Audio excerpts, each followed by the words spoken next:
Albert Einstein পৃথিবীর ইতিহাসে অন্যতম সেরা বিজ্ঞানী বললেও হয়তো বিজ্ঞান জগতে তার অবদানকে পুরোপুরি বোঝানো সম্ভব হবে না। Photoelectric theory, theory of relativity, mass energy equivalence ফর্মুলার মতো গুরুত্বপূর্ণ সব আবিষ্কারের জন্য পৃথিবীর মানুষের কৃতজ্ঞ চিত্তে তাকে স্মরণ করবে আজীবন। মহান এই বিজ্ঞানী তার জগৎ তথা বিজ্ঞানের জগতে যেমন প্রতিভাধর স্বাক্ষর রেখে গেছেন, তেমনই প্রতিভার স্বাক্ষর দেখিয়েছেন আরেক জায়গাতেও। সেটা তার নারীপ্রীতি। জীবনে বিয়ে করেছিলেন তিনি দুবার। দুই সহধর্মিণী ছাড়াও তার আরও অর্ধ ডজনের মতো নারীর সঙ্গে সখ্যতার ব্যাপার জানা যায়।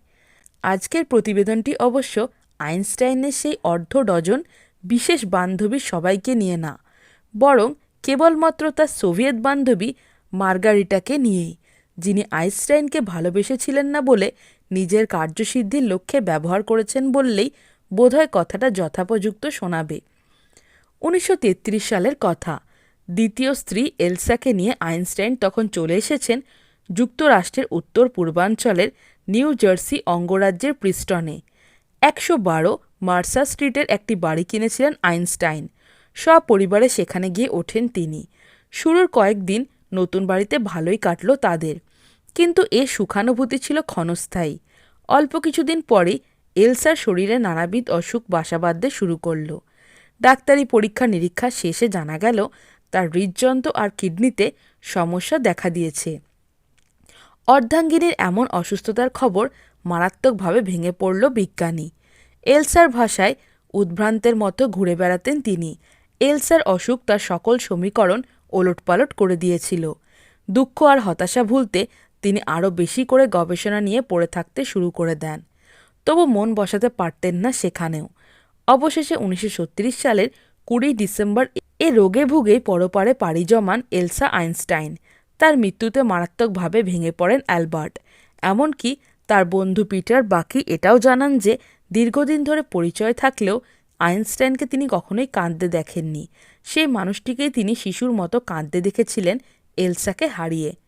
তখন না হয় আইনস্টাইন স্থায়ী বন্ধনে কারোর সাথে আবদ্ধ ছিলেন না, কিন্তু কারোর প্রতি কি তার মনে কোনো অনুভূতি জন্ম নেয়নি? এ প্রশ্নের উত্তর খুঁজতে আমাদের চলে যেতে হবে 1935 সালের দিকে।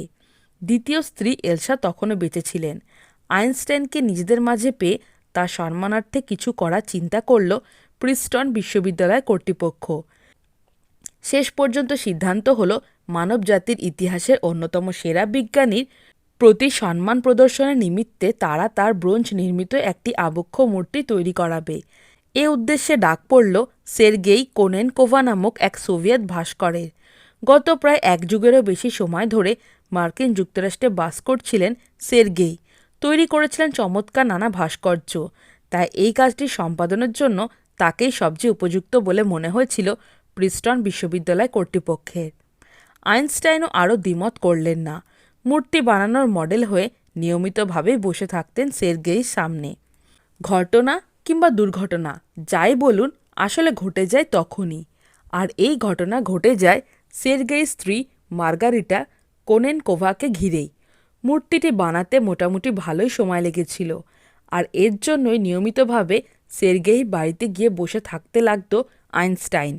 এভাবে নিয়মিত আসা যাওয়া করতে করতে তার স্ত্রী মার্গারিটার সাথে আইনস্টাইনের সুসম্পর্ক গড়ে উঠতে খুব বেশি দিন সময় লাগেনি। 40 বছর বয়স্কা মার্গারিটা আইনস্টাইনের চেয়ে বয়সে অনেক ছোট হলে কি হবে, তার সৌন্দর্য ও ব্যক্তিত্বের মোহনীয়তায় তিনি ঠিকই আইনস্টাইনকে কাবু করতে শুরু করেছিলেন। তাদের মাঝে সম্পর্ক কি এলসার মৃত্যুর আগে না পরে শুরু হয়েছিল সে সম্পর্কে ঠিক জানা যায় না। তবে 1945 সালে মার্গারিটা যখন মার্কিন মুলুক ছেড়ে চলে যান, তখন আইনস্টাইনের হৃদয়ের এক বড় অংশ জুড়েই ছিল তার স্থান। আইনস্টাইন আর মার্গারিটার এই সম্পর্কের কথা তাদের জীবিত অবস্থায় কেউ জানত না। এর একটি গুরুত্বপূর্ণ কারণ ছিল মার্গারিটার বৈবাহিক অবস্থা। যেহেতু তিনি সের্গেইয়ের সাথে বৈবাহিক সম্পর্কে আবদ্ধ, তা আইনস্টাইনের সাথে তার সম্পর্কের কথা জানাজানি হলে সেটার ফল খুব একটা সুখকর হবে না, সেটা না বললেও চলে। 1998 সাল পর্যন্ত তাই পুরো ব্যাপারটা গোপনই ছিল, কিন্তু সেই বছর আইনস্টাইনের 9টি চিঠি নিলামে তোলা হয়, যেখানে 1945 থেকে 46 সালে মার্গারিটার উদ্দেশ্য করে লেখা তার চিঠিগুলোই ছিল। এরপরই বিশ্ববাসী সর্বপ্রথম আইনস্টাইনের সাথে মার্গারেটার গোপন প্রণয় সম্পর্কে জানতে পারে। অবশ্য পরকীয়া ব্যাপারটা মার্গারেটার জন্য নতুন কিছু ছিল না, কারণ সের্গেই রাখমানিভ নামক আরেকজনের সাথেও তার সম্পর্ক ছিল। তবে সবচেয়ে আশ্চর্যের ব্যাপারটি ছিল অন্য জায়গায়। আইনস্টাইনের খ্যাতি কিংবা ব্যক্তিত্ব কিছুই মার্গারেটাকে আকর্ষণ করেনি। আইনস্টাইন তার প্রতি দুর্বল হলেও তিনি আইনস্টাইনের প্রতি দুর্বল হয়েছিলেন কিনা সে সম্পর্কে যথেষ্ট সন্দেহ আছে, কারণ আইনস্টাইন যে ছিল তার অ্যাসাইনমেন্ট। 1895 সালে এক আইনজীবী পিতার ঘরে জন্ম নেন মার্গারেটা। সারাপুলে মেয়েদের এক স্কুলে পড়াশোনা শেষ করে তিনি মস্কোর মাদাম পোলতারাতস্কিতে আইন নিয়ে পড়াশোনা করেন। 1922 সালে সোভিয়েত ভাস্কর সের্গেই কোনেনকোভের সাথে তার বিয়ে হয়। 1923 সালে নিউ ইয়র্কে অনুষ্ঠিত এক সোভিয়েত আর্ট এক্সপোজিশনে অংশ নিতে তারা এসেছিলেন মার্কিন যুক্তরাষ্ট্রে। পরবর্তী 22 বছর সেখানেই কাটিয়ে দেন তারা। মাঝে মাঝে ইউরোপে নানা দেশে ঘুরতে যেতেন তারা। সেসব ভ্রমণ বুদ্ধিমতী মার্গারেটাকে আরও সুচতুর ও বাস্তব জ্ঞানের অধিকারী করে তোলে। জ্ঞান দেয় নানা জাতি নানা সংস্কৃতির সম্পর্কে। বিভিন্ন ভাষায় তিনি বেশ দক্ষতার সাথেই কথা বলতে পারতেন। মাঝে মাঝে যখন সের্গেই নানা কাজে বাইরে যেতেন তখন বাড়িতেই থাকতেন মার্গারিটা। সময় কাটাতেন প্রিস্টন বিশ্ববিদ্যালয়ের উল্লেখযোগ্য নানা বিজ্ঞানীর সাথে। এইভাবেই তাদের সাথে বেশ সুসম্পর্ক তৈরি হয়ে যায় তার। একসময় মার্গারিটার নজরে পড়ে যান আইনস্টাইনও।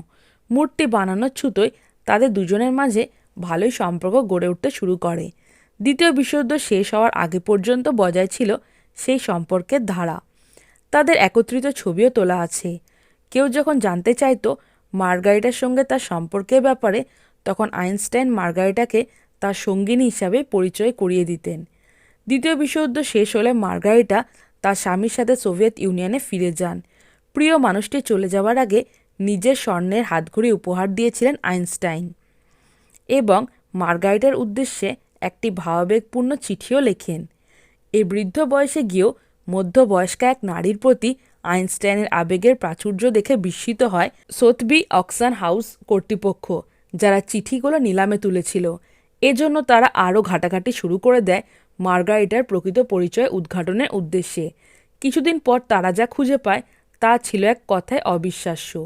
1995 সালে সোভিয়েত ইউনিয়নের ঝানু গোয়েন্দা পাভেল সুদপ্লাতভ আর তার ছেলে আনাতোলিয়ার লেখা স্পেশাল টাস্ক নামক বইয়ে উঠে আসে মার্গারিটা কোর্নেনকোভার নাম।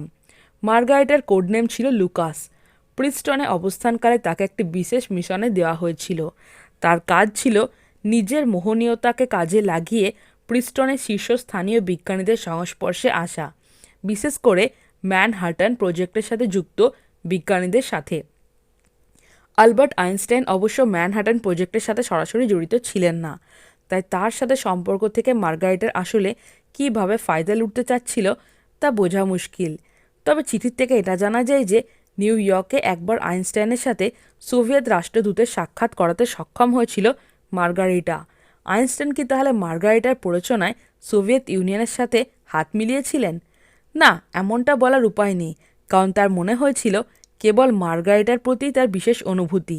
তিনি জার্মানদের সাথে হাত মেলাতে পারেন কিংবা তাকে অপহরণ করে মার্কিন যুক্তরাষ্ট্রের বিরুদ্ধে ব্যবহার করা হতে পারে, এমন আশঙ্কায় 1933 থেকে 1955 সালের মৃত্যুর আগে পর্যন্ত তার উপর নজরদারি করে গেছেন FBI।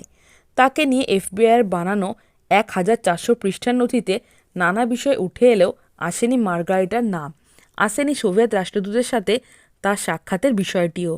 এদিকে অবশ্য গোপনীয়তা সর্বোচ্চ পরিমাণ রক্ষা করতে পারায় মার্গারিটাকে কৃতিত্ব দেওয়াই লাগে। মার্গারিটার প্রতি লেখা আইনস্টাইনের সেই চিঠিগুলোতে উঠে এসেছে তাদের একত্রে কাটানো নানা সময়ের কথা, বিবাহিতা নারীর প্রতি তার আবেগ অনুভূতির কথা। মার্গারিটার আড়ালে আড়ালে যে একজন সোভিয়েত গোয়েন্দা তা ঘুণাক্ষরেও টের পাননি বিখ্যাত এই বিজ্ঞানী।